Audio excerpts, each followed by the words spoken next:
Hello and welcome to another Windsurfing Masterclass live stream. We've done hundreds of these. I don't know what number we're on. Some of you guys are keeping count, and thank you for that. Whew. All right. Did you sail this week? Was it windy?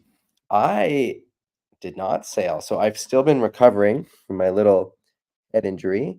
So I'm ready to get in the water, and now the wind is gone.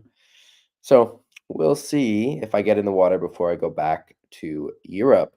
My plan is to go back to Europe on Tuesday night.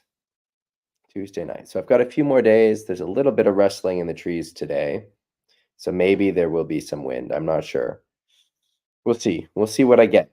In other updates, Cape Town Masterclass is happening. Cape Town Masterclass is happening. There's been a lot of interest from some of you guys about joining, and I am really looking forward to it. Cape Town is one of the most beautiful places in the world. It really struck me the first time I went there how beautiful it is. I wasn't expecting that for some reason. It was really shocking to me. And some of the best windsurfing photos I've had in my life come from Cape Town. And one of the cool things about the masterclass, in addition to the coaching, in addition to the good time with the group, one of the things that I'm going to do is make sure we have a photo shoot because Cape Town is really one of the most photogenic places for windsurfing. And so you will get probably the best windsurfing photo of your life. I mean, definitely the best windsurfing photo of your life. Something to frame, put on the wall. It's just so beautiful. The colors, everything going on there is really stunning. The details are a little bit up in the air. Depends on the survey attached to the application. So different to other master classes, instead of setting the details beforehand and then having people apply, there's a survey and an application that are all one thing. There's a link should be a link in this description somewhere. And there's also a link in the Facebook group. I also put it on my Instagram. And so the final details for the course will be determined by the survey results. But yeah, anyway, I'm really looking forward to it. I haven't done coaching in Cape Town before, but it's somewhere I spent a lot of time in the past, and I haven't been since before COVID. I was there in January 2020, so it's been a while. It'll be almost 4 years. All right, let's get into the coaching. Dom in the chat, Ragnar, Eric, Dennis. Dennis posted about tabletops. We're gonna get to that. Eric doing some skiing. Nice. Do you find that the skiing complements the windsurfing? I know a lot of people do both. They do windsurfing when it's warm and skiing when it's cold. Nice. Matt has been killing it. Awesome. 3 sessions. Greg. Good evening, Greg. Jorg sailed on a 4.0 today. Awesome. How was it? Was that your new 4.0? Was Tomas there to help you with the rigging? Olaf. Hello. Dennis was on a 4.7 today. Sounds pretty good. Some good forwards. That's good wind. Looks like Europe is having a good fall coming into the winter. Hello. Hello, Cabarete. All right. Greg, yeah, it was a bit of a bummer. John. All right. John, are you getting on the water? Sounds like there's some wind in your region. All right, I'm going to pop up the Facebook screen. Suna. Hello, Suna. Yeah, you went to the Bjorn Dunkerbeck movie. Awesome. What was the best part about the Bjorn Dunkerbeck film? I haven't seen it. Was it in English or German? It was playing in a theater near me in Europe, but it was in German. So I skipped it because I figured there'd be an English version coming at some point. Christoph in Santa Cruz. Yeah, York had a good session on his 4.0. Awesome. Cool. So Greg is coming back after his injury. Knee is recovering. Yeah, I've come back after a lot of injuries, busted knees, broken bones, and that feeling of coming back is really strange because it feels really good to get back on the water, but also you're a little shy, a little timid, things feel weak. So working through that is definitely a process, and it's not a process you want to rush. But awesome that you are back on the water. All right, let's get into the Facebook group.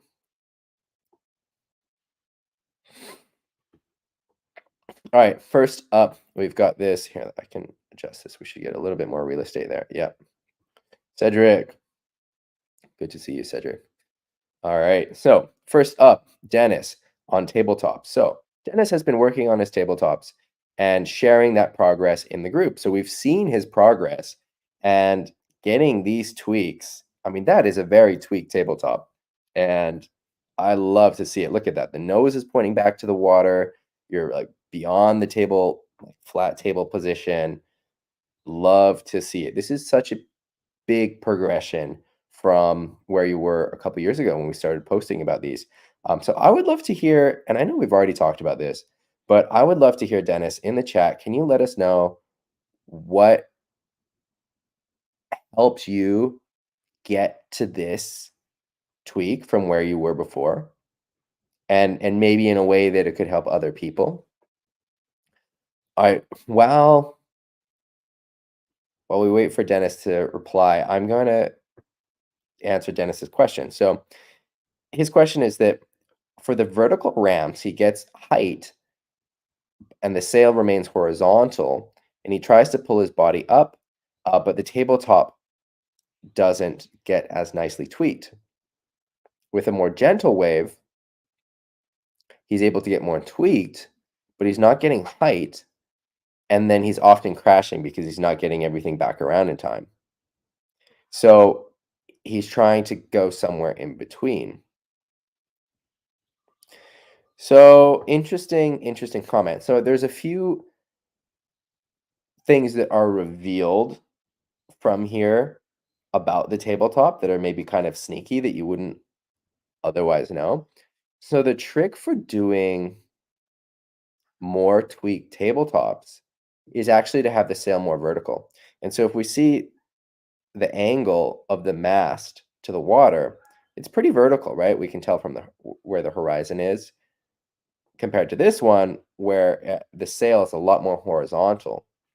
And if we look at the really tweaked tabletops from uh, see, I would love to find one from Jonas Ceballos because he was doing super tweaked tabletops years ago, and his sail was fully vertical. Uh, that's not really what we're looking for here. By the way, this is a great resource. If you go on Continent 7, they have a good backlog catalog of moves. And so if you want to, yeah, watch a move. So when I was learning moves, learning the jumps, learning uh learning tabletops, learning freestyle, I would go on Continent 7 and just look at the moves. Now, there isn't what I want here though. So let's see. Ceballos tabletop. Let's see if we can find maybe just a picture of it. It's amazing. These pictures of Jonas doing these tabletops were all over the world in the magazines, and now we can't find one, which is pretty funny. But the point I'm trying to make, hopefully we can find. I just want to find a picture just to show you uh, how vertical his sail is.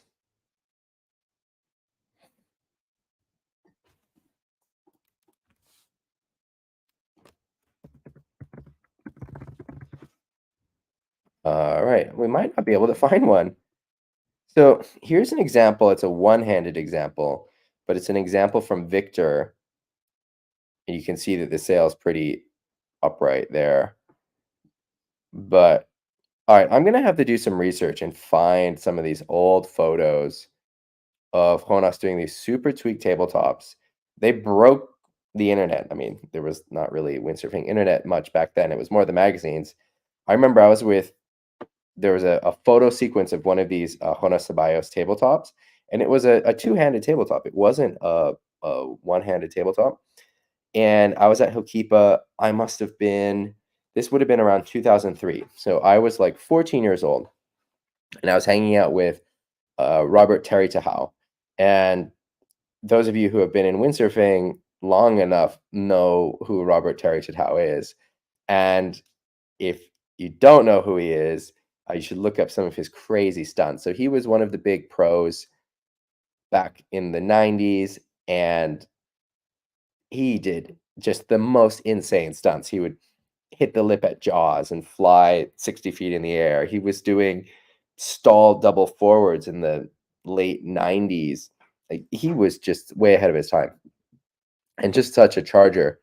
And we're looking at this magazine. I don't know. I'm there, Tyler Tahou's there, and someone else is there. We've got the new magazine. And back in 2003, the new magazine was a big deal. You'd look at what was happening in windsurfing, and that was the source of information. And there was this photo sequence of Jonas Ceballos, who had just come second in Pozone, I think finished second in the world even that year, doing this super, super tweaked tabletop. And I remember Terry House saying, that's one of the most radical things I've ever seen. It's even more radical than a stall double forward because of everything that's going on in it.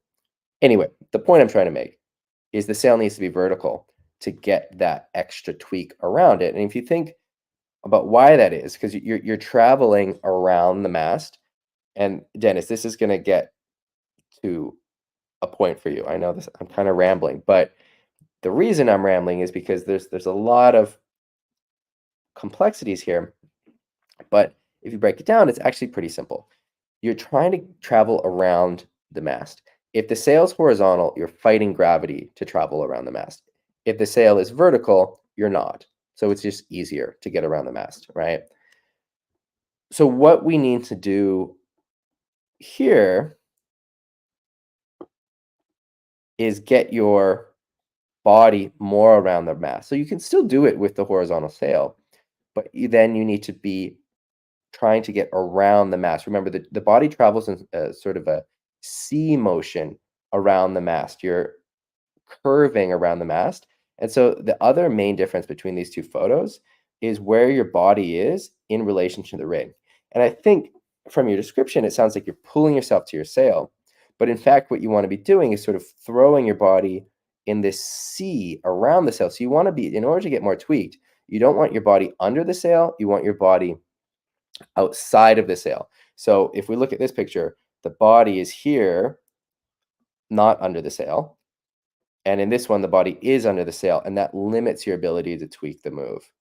So even when you have the sail more horizontal, then you can still get a really nice tweak. You just need to kind of throw your body more out to the side. And the second point, which is coming back to all this stuff I was talking about with Jonas, is even with a vertical ramp, as you're going up, if you throw your body slightly forward so that the sail is more vertical, that will also allow you to get more tweak. You don't want to do that too radically because that, like Terry Tahau was saying, makes the move a lot more radical, increases the risk factor. So you want to do that really slightly. So what I would recommend, Dennis, is first doing it like you're doing it with the takeoff and how horizontal the sail is, but think about getting your body outside the sail and traveling in that C motion rather than pulling it under the sail. Now, if that feels good, if you want to get more radical with it, on these same ramps, you think about going up, but then pulling yourself more horizontal, which then will also help you get more tweak because you're fighting gravity less. Hope that makes sense.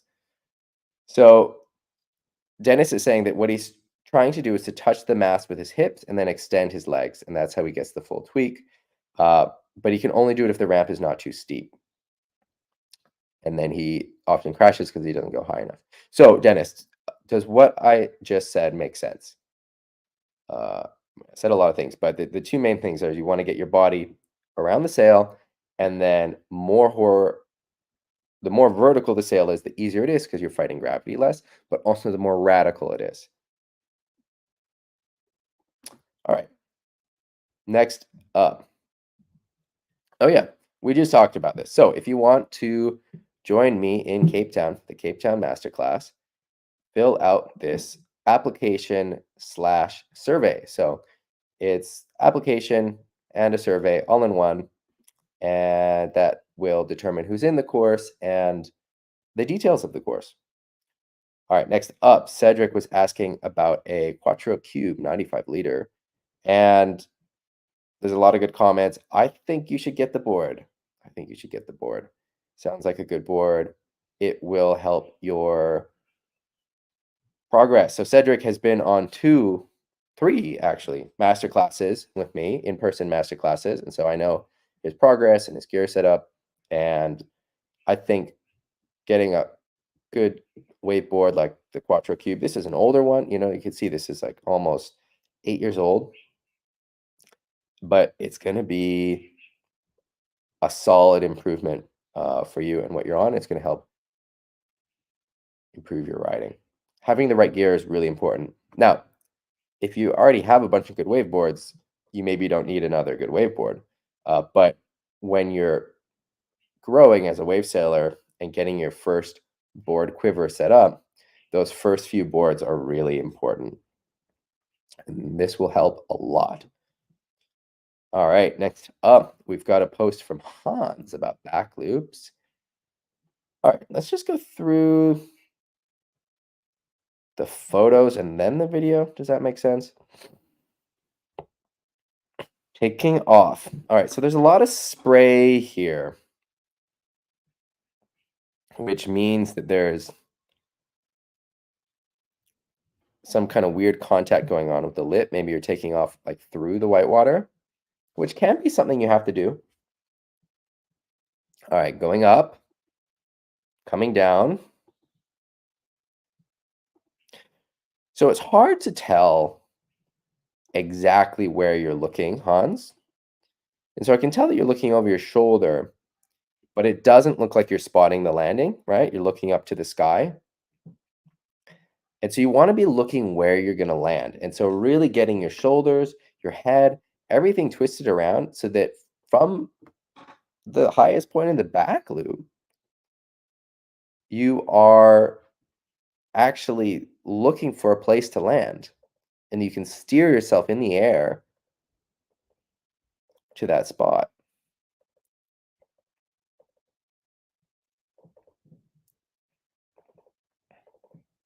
But this rotation, the video looks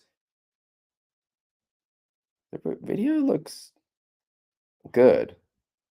We're getting there. We're getting there. The video looks good. The two things, Hans, to work on. One is spotting the landing, really actively trying to see where you're going to land. And the second thing is, I'll show it in the video. So when you're coming around, really pushing that sail in front of you at this point. So you want to be pushing that sail in front of you. And that helps steer you into the landing and kills the rotation. And so you don't want the sail back like it is. You want the sail being pushed towards the nose of the board. Do this like windshield wiper lateral movement with your arms. Let's see if we have a video.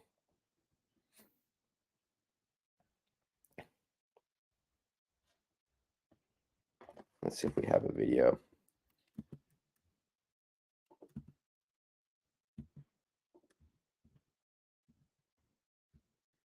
Just trying to, I've got a good photo sequence somewhere of spotting landings.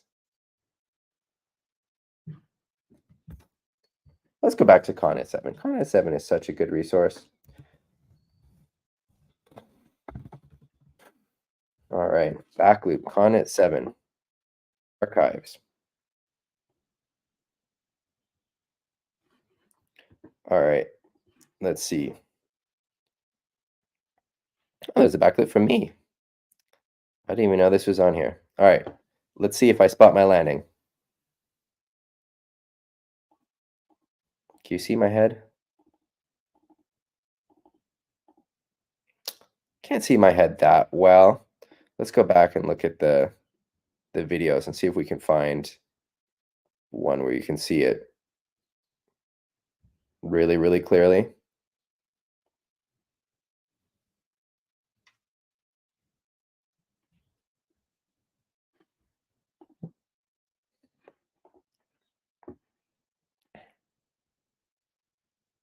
So that one, there's a lot less spotting. He's not really spotting very much. So this is a lot more similar to the back loop that you're doing, Hans. This is much more similar to the style of back loop that you're doing, where also the sail stays a little bit more back, and he's not looking so much. I mean, but he is spotting the landing, but much less aggressively than you can, or that I recommend that you should.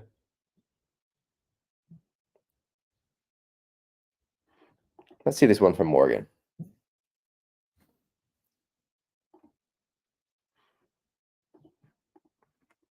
All right.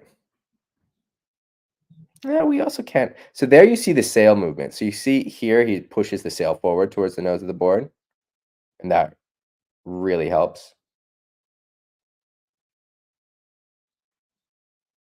Let's watch one more of these, and then I'll see if I can find a better. So here you can see that she's looking where she's going to land. Like her head is looking exactly where she's going to land. So those are the two things, is the head and then pushing the sail forward. All right. So Alex asked a question. Do you sometimes remove your quad sides and use a twin fin setup if you have a quad board? Yes, that's a great idea. But if you're going to sail it as a twin fin, I recommend putting in bigger fins. The fins that you're using for a quad, the rear fins, are not going to be big enough for wave sailing. However, it can be really useful as an exercise to take out the side fins and sail with the quad rear fins, knowing that it's going to be too small for you. So as an exercise, you can take out the side fins from the quad, leave in the two quad rear fins, and know that it's going to be underfinned. And it's an exercise. It's going to be harder to get upwind. It's going to be more slippery. And sail like that as an exercise. So it's not going to be an ideal way of sailing, but for one session or even just 20 minutes, 30 minutes, it'll be a really interesting exercise. It'll improve your skill. If you do this a few times, it will improve your skill at getting upwind, because then you will have to use other parts of the rig than the fins to get upwind, the sail, the rail, your body. And it also helps you with balance, board control, all these other things. So as an exercise, I think it's a really good thing to do. If you want to sail your quad as a twin, also a really fun thing to do. But you got to make sure you put in bigger rear fins. All right, this is cool. Is from Peter, and we talked about Peter's forward loop last week. And it wasn't landing, and he said if he could just get around out of the straps and land it, he would be happy. It would be a success. And look at this, following our advice, boom, landed. Out of that front strap, but stayed in the back one. That counts. As long as you stay in the back strap, it counts for me. So awesome. That is a made forward loop. One comment I'd make about this spot is it looks really difficult. Like, you look how much he's bouncing around and hitting all these little chops and ramps before he finally takes off. Like, there's a little ramp he hits, and he's like, dunk, dunk, and then bounces off. That makes it a lot harder. If you can find a ramp where you have a clean runway, it's gonna be a lot easier. So, that would be maybe the next step, Peter. is to keep working on the things that we were already talking about. I mean, you could see there's a huge improvement from the footage we saw last week. To keep going on that journey, doing those things, but also try to find ramps where you have a smooth runway. Makes a big difference. The runway, the ramp really makes a difference. It's so important. It's something that I think is often overlooked. Like, how much are you thinking about the ramp or the runway? But there are different kinds of ramps, different kinds of runways for different moves. A back loop ramp is not the same as a push loop ramp generally. The better you get, the more moves you can do off of more ramps, but especially in the beginning, forwards, back loops, push loops, tabletops are all going to be off different ramps. Now, as you get better, you can start doing all of those moves off of all of the ramps, but especially in the beginning, there's a specific kind of ramp for the move, and for all the moves, having a good runway helps a lot.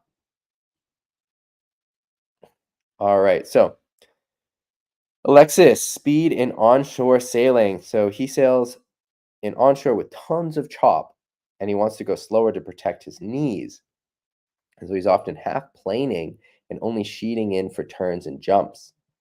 And so they ask some questions about the boards. That sounds really radical. So if you're sailing somewhere with tons of chop and really radical conditions, you're worried about your knees, I would get a board that is 100% designed for what you're talking about. And rather than these things like rocker or onshore boards, you want a board with a lot of V, so bottom V, in the back part of the board. And that helps the board sink down, cut into the water, and cut through the chop. It's a huge difference. If you've ever sailed like a really radical V board in a choppy spot compared to a concave board, it's night and day difference. The concave board will be jumping all over the surface of the water, and the V board just sits locked in. And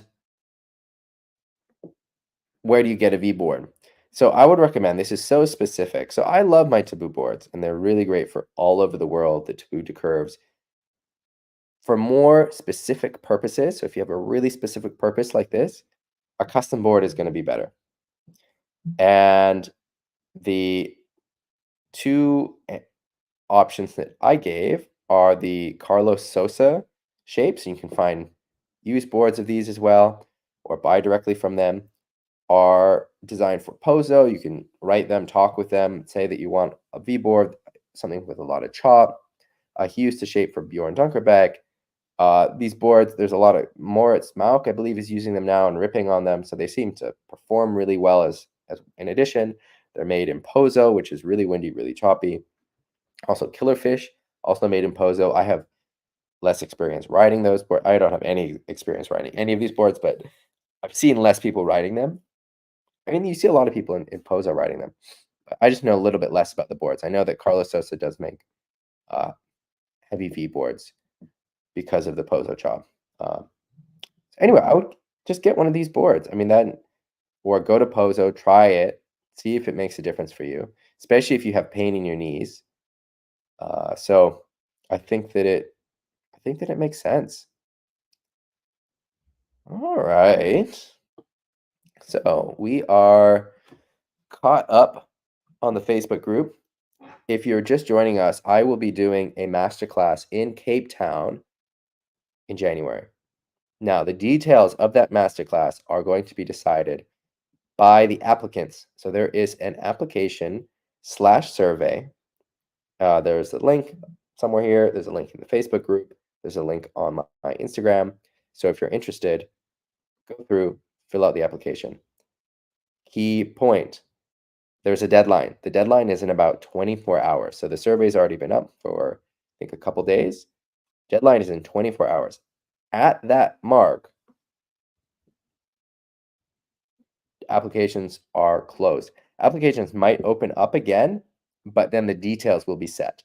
So the important thing, the reason there's a deadline is that I have to set the details. You guys need to know the details. And so application deadline is in about 24 hours.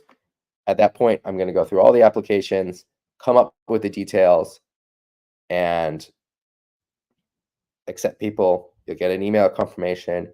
I'll announce the details. If there are a couple of free spots, then there will be an option to apply for those spots, but the details will be set.